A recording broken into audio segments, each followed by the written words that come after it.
कि पैसे से ही जीवन चलता है। सॉरी, पैसे से नहीं चलता, आप गलत हो। पैसा ज़रूरी है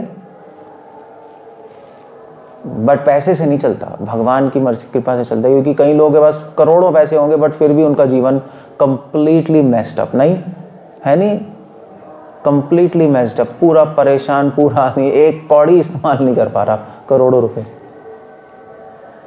सो भगवान कृष्ण की कृपा से जीवन चलता है और ना ही खाने से जीवन चलता है। आप सोचोगे खाने से तो चलता होगा यार, बिना खाएंगे नहीं तो मर जाएंगे। खाना खाना एक रियलिटी है, खाना नहीं खाओगे तो आपका शरीर कमज़ोर हो जाएगा, मगर खाने से जीवन नहीं चलता। क्योंकि चक्कर ये है कि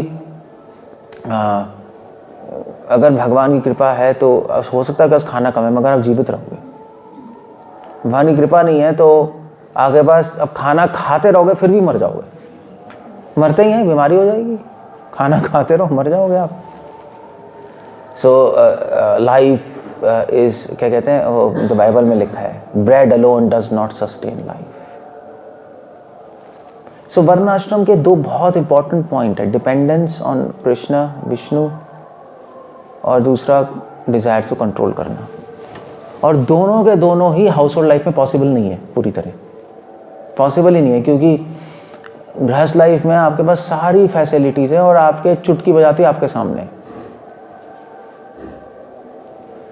हाउस होल्ड लाइफ में एक क्वालिटी नहीं आ सकती, आप कुछ भी कर लो, सहन करने की,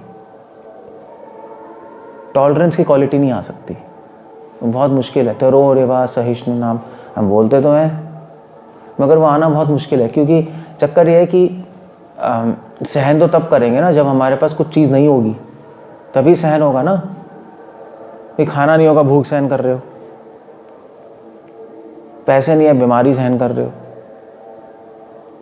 कोई साथ में नहीं है, अकेलापन सहन कर रहे हो। सो सहन करने की शक्ति आना बहुत मुश्किल है हाउस होल्ड लाइफ में। वो quality it's not easy to come. इसलिए ब्रह्मचारी लाइफ में, संन्यास लाइफ में सहन करने की शक्ति आती है। हर चीज़ अवेलेबल है नहीं और ना हर चीज़ अवेलेबल हो सकती है।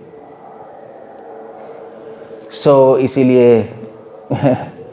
इसीलिए भगवान ने वर्ण आश्रम धर्म पे स्टार्ट किया है।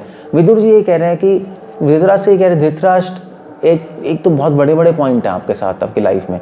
एक तो आपने पांडवों को मारने की कोशिश की और हमें पड़े हो उन्हीं के घर में जिनको मारने की कोशिश की। ये लोग आपसे कुछ कह नहीं रहे, आपको फिर भी आपको हेल्प कर रहे हैं, मगर आप में इतनी भी शर्म नहीं है कि अपमानित होते हुए भी आप यहाँ पे रह रहे हो।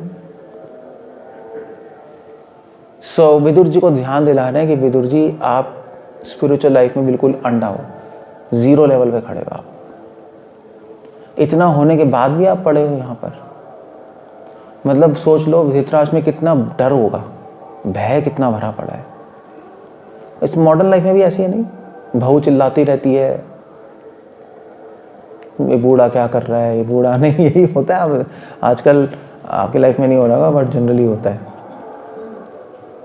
या तो आप अलग हो जाओ बच्चों से या सुनना पड़ेगा, बहू बोलेगी, हो ही नहीं सकता ना हो, और फिर भी टैटू टैटू टैटू टैटू।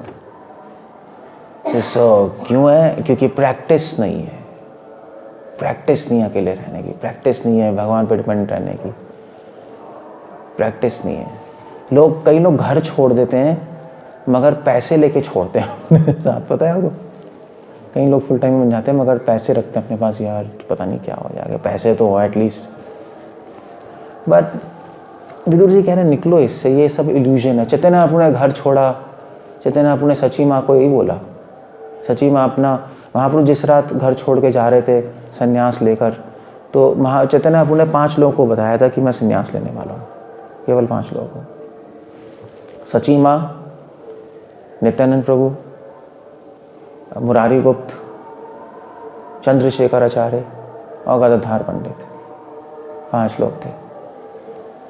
जिस दिन छोड़ के जा रहे थे तो सची माँ गेट पे बैठी थी, उनको पता था छोड़ के जाएंगे। महाप्रभु बैठे सची माँ के पास और उनको बोला, माँ ये पूरा संसार भगवान कृष्ण की कृपा पे निर्भर है और अगर मैं भी घर छोड़ दूंगा तो ऐसा नहीं है कि आपको मेंटेन करने वाला कोई नहीं होगा, भरण पोषण तो कृष्ण ही करते हैं और उनकी यंग भाई विष्णुप्रिया और मदर और कोई मेल मेंबर नहीं, तब भी महाप्रभु ने पूरा उनको डिस्कोर्स दिया। डिस्कोर्स का यही निष्कर्ष था कि भगवान पे निर्भर रहो।